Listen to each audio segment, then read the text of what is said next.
home fans, not playing in front of fans. I just wondered what tonight felt like and how you thought that might have impacted the game. I mean, it's always special to play in front of the Laker faithful. We hope our numbers continue to rise as the series goes on. We get more and more fans in the building, but it's a beautiful thing. It hasn't been a playoff game for the Lakers in Staples Center since 2013, so it's a special night, and we just try to reward our fans with their loyalty that they have for us, and just trying to play the game the right way. Ethan McMenamin? LeBron, maybe the moment the fans seemed to enjoy the most was late when you were yo-yoing the ball with Crowder guarding you in isolation, and then eventually you scored the reverse layup. You've had your runs with Crowder in the past. I don't even know if that play was motivated by that or just, you feel in the moment. Can you just walk us through what's that like for you to feel the arena, enjoying the moment in a late playoff game that you guys are taking control? Always, for me and for our ball club, we always try to make plays where we can get each other excited. We can get our fans involved, get our fans excited about it. Because it brings so much excitement to the game. It's things can be momentum swings that it can work in our favor. That was one of those instances where we had an opportunity to kind of make a momentum play and was able to deliver. And Wookie? LeBron, kind of a two-part question. What did you make of Devin Booker's foul on Dennis? And then kind of along those lines, do you feel like your guys' sort of size and physicality has them a little flustered in this series? Well, I thought the play wasn't a basketball play. Many times someone gets airborne, shoving them out the air can be very dangerous. So that's that. Two, we're not looking at it like that. We're just trying to play our game. We want to continue to, get the ball in the paint. But we want to shoot the ball. And I thought Wes Matthews, game ball to him. He did a great job of spreading the floor tonight and opening up for us, opening them lanes up with his back-to-back threes that he has. So, whatever game, every game is going to be different, and we have to be able to adjust it. Bill Oram? LeBron, what's been your view of what Chris has been dealing with in this series? And, he's obviously been battling through that shoulder in all three games, and obviously was on the floor in the fourth. What's just been your view of kind of what he's been going through for his team and kind of what this series has been like for him? I don't know. I mean, that's a CP question, obviously. When he's on the floor, we treat him exactly what he is, and he's a Hall of Famer, a guy that can make plays, a guy that can read defenses like none other, a guy that can exploit you if you're not on your P's and Q's at all time when he's on the floor. And that is our mindset. All good. Hey, LeBron, I know it's nothing new for you to kind of experience, people speculating about your health, your ability, all these things. But in sort of with everything that's gone on with your ankle this season, did something just feel good about being able to drive like you did tonight and showing people that you're very capable of that right now?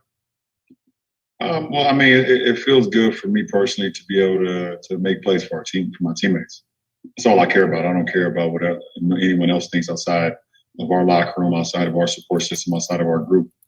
I've always been that way. Obviously, it's been a rough year on me as far as physically with my ankle and dealing with that and still trying to get it back to where it was before the injury. But every day is a step forward, and continue to put the work into it with my treatment around the clock, getting it to, like I said, to where it was before the injury. And until then, my teammates will continue to hold me down, and I'll try to make plays for them. Medina? And LeBron, obviously, Anthony had a really good performance tonight, but considering what he was going through with his injury, what jumped out to you as far as what his mentality was to make that happen? Just aggressive, looking for a shot, getting into the paint, getting fouled, knocking his free throws down. He's just ultra aggressive right now since game one, and we're going to need that to continue to happen. And like I said, it starts with him, and trickles off to me. I'm able to make things happen, but when he's aggressive, we're all aggressive. Last two questions, Melissa Rowland. Hey, LeBron, on the flip side of having so many fans back in arenas, you were vocal about one of the incidents involving a fan yesterday. Do you think enough is being done to protect the players? Yes, absolutely. I mean, there's been enough done to protect the players, but we got to continue to do that.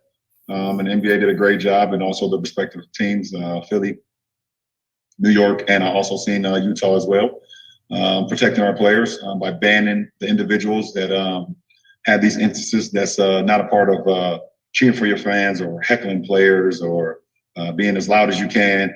All the heckling, that's great. You know, we don't mind that. We're going to hear the boos. We understand that. Maybe be a couple curse words here and there. You know, we understand that as well. I love that. I'm absolutely okay with that. But there's a line, and I think we're all grown, and we all know what the line is when you cross it. So, you know, to see, you know, Russ get popcorn thrown on him, you know, leaving the game, to see, you know, Trae Young get spit on, and to hear about Ja's family, you know, in the crowd in Utah.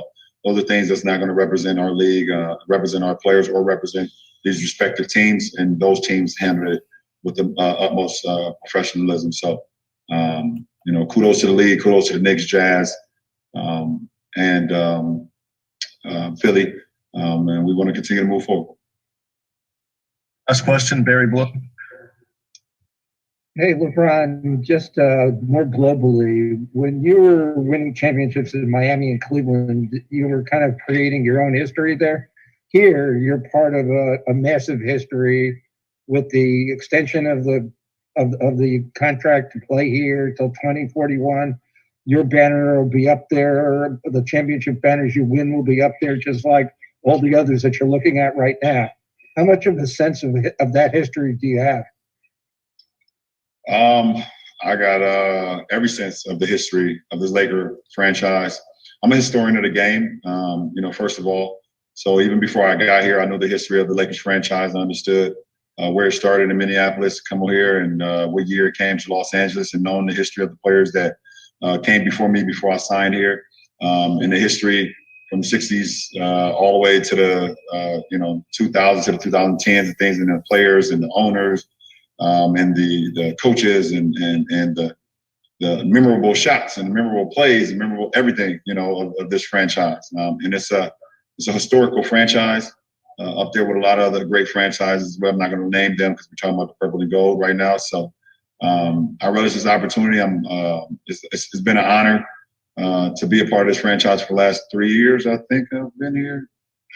I think it's been 3 years, and I will continue to love, you know, being a part of this Lakers organization and be a part of history.